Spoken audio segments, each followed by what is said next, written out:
Max. We are back. My first guest tonight is an Academy Award-nominated actor. He's appeared in numerous films, including Pulp Fiction and Shaft. His latest film, Changing Lanes, opened today. Please welcome Samuel L. Jackson.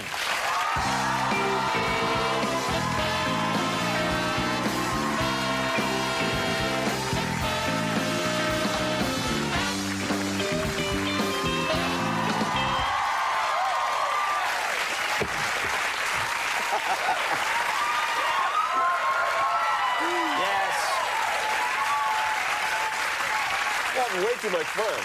You know, I always think that sitting next to you will make me more cool, but it makes me much less cool by comparison. Not at all. It's true. It's terrible. It's, you know, I want to mention something right away. This is a movie you did a while ago, but 3 nights ago, I couldn't sleep. I couldn't get to sleep, so I walked into my den and I turn on the TV, and I have cable, and they're showing Shaft. Oh, okay. Which I saw when it came out, but I hadn't seen it in a while. And it's the scene where you're in a bar, and a beautiful woman asks you, will you come home with me? And you say this line, which I hope never leaves my brain, which is, it's my duty to please that booty. Yeah. And you said it just like I said it. That's right. And I had forgotten that line, and I couldn't sleep again for 2 hours because I was saying it into a mirror, like in my underwear. It's my duty to please that.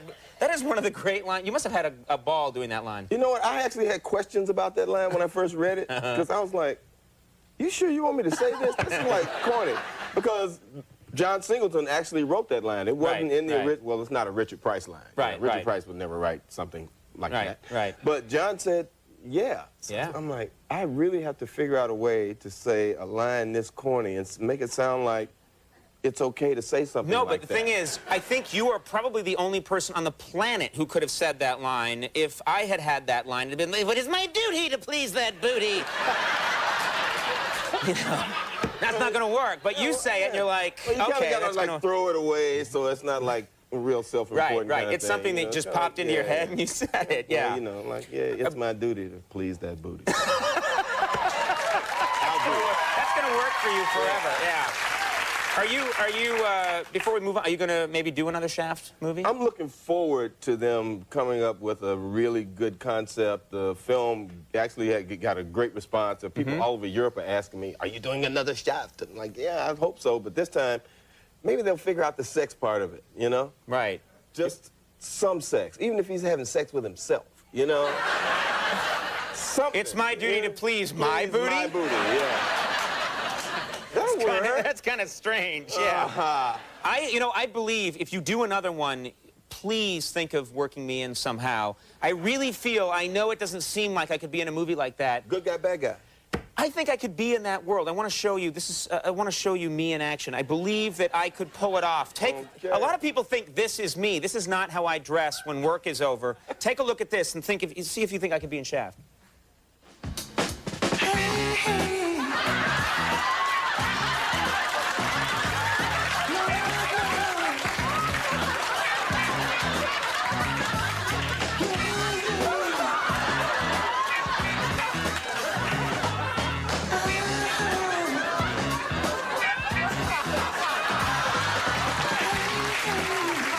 You tell me and be honest if you think possibility.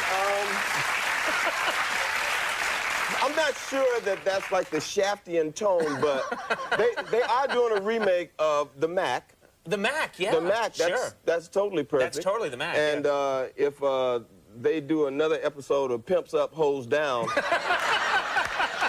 I'm right in there. You're all the way live for that. All right. Yeah, you're straight right for that. Now let's talk about, of course, you're in Star Wars Episode 2, which is coming out. A lot of people excited about this. Yeah. And I don't know if this is true, but there's a rumor that's been going around that not in Episode 2, but in Episode 3, there's this rumor going around that everyone's going to die in Episode 3. Yeah. Have you, I mean, how do you feel about that? That's pretty much the way it works out, because if you'll remember when what we used to refer to as the first Star Wars opened, there were only 2 Jedi.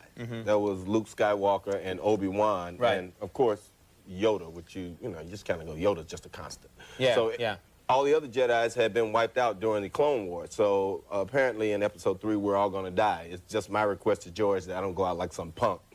You know, I really want to get, really want to get busy with somebody who's important that's bad enough to take me out, which in my mind would only be Darth. You know, I don't want to get lightsabered in the back by some extra. Right, right. That's a reasonable request. Yeah, so, what if you look at the script and it's like your character hits his head in the bathroom and exactly, yeah. Like, yeah, he's had a concussion, he's dead. Yeah, trips over Yoda and trips over Yoda in the bathroom. Yeah, busts his head on in the council chambers. Yeah. It's like, well, get your agent on that. Yeah, I'm all over it myself. I'm just talking to George constantly. Now, British film Formula 51. Oh yeah. That you did. Well, it was the 51st state, but the studio did some kind of poll where they polled audiences that came to see it, and they said, well, they didn't quite get what that meant. Right. So they changed it to Formula 51, which sounds like a race car movie to me. Right. That's when I first heard that title, I didn't quite know. Yeah, exactly. But Formula 51 refers to this synthetic drug that my character has created. That is 51 times stronger than acid, cocaine, ecstasy, any drug you can name, but the great property about it is it's made from common household goods, and it has no narcotic properties that any law enforcement agency can deem illegal. That's kind of a cool idea. Very much so. Let's make some. No. Now, and you're wearing a kilt? I'm wearing a kilt because my character's name is McElroy, and he's searching for some ancestors of his that are Scottish. Right. So once I leave the U.S., I have this kilt on, and it's kind of banging, kind of rolling around in my tartan with some baggy socks and some Timberlands on. Do you wear anything underneath the kilt? Don't you know what you wear under a kilt? No. Your wife's lipstick.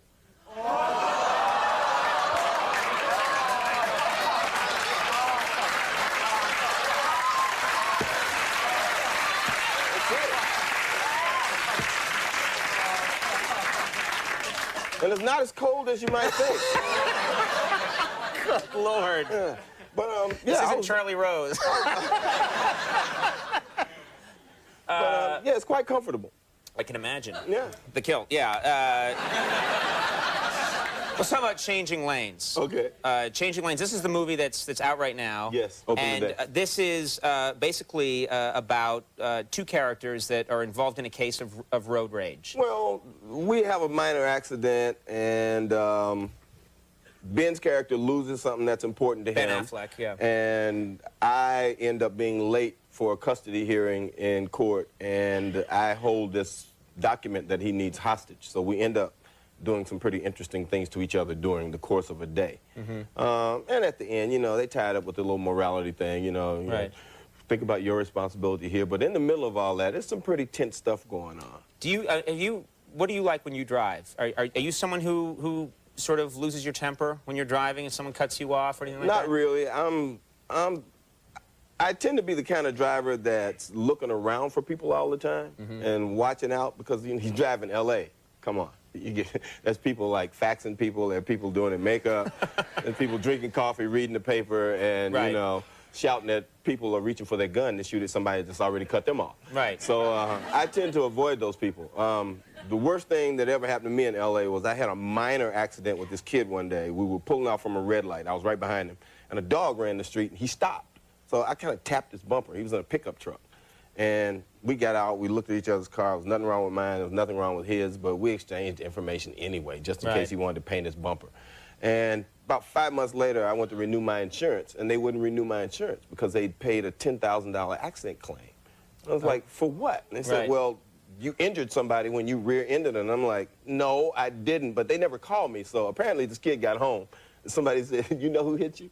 He went, what? No, oh, my neck. Oh. Yeah. So I want some of that Star Wars money, And they just paid him. Nobody ever called me to ask about the accident or anything. They just paid the kid off. Right, But, saved me trouble. I don't get road rage. Yeah. I laugh at people all the time on the highway, though. That's probably not a good thing. Well, hey.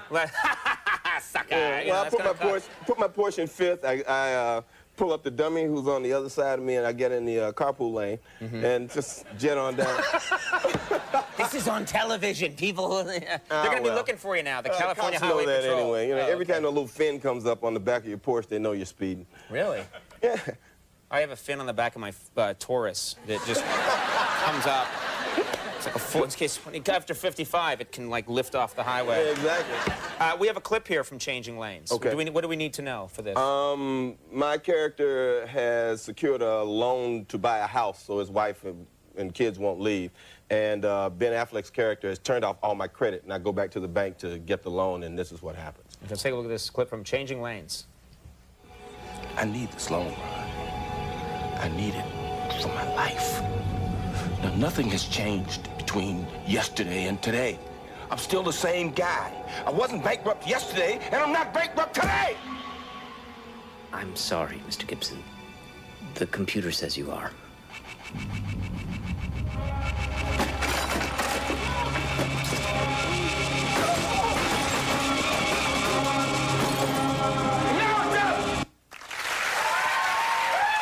You feel like how frustrating that is.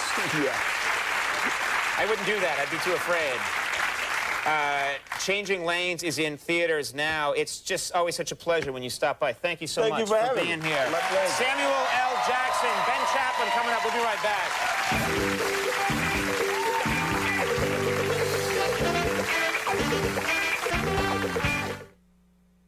In Dublin, Ohio, home of Wendy's, we love kids. The average family has 1.9, but we don't think that's enough. And that's why we go to Wendy's for their crispy chicken nuggets. They're all white meat, juicy and delicious. Plus, at just 99 cents, you still have some money in your pocket. Of course, someone might ask, why have all those kids? Thanks, Mommy. But that's a silly question. The 99-cent chicken nuggets at Wendy's, it's better here. Remember, Wendy's pickup windows open late so you can eat great even late.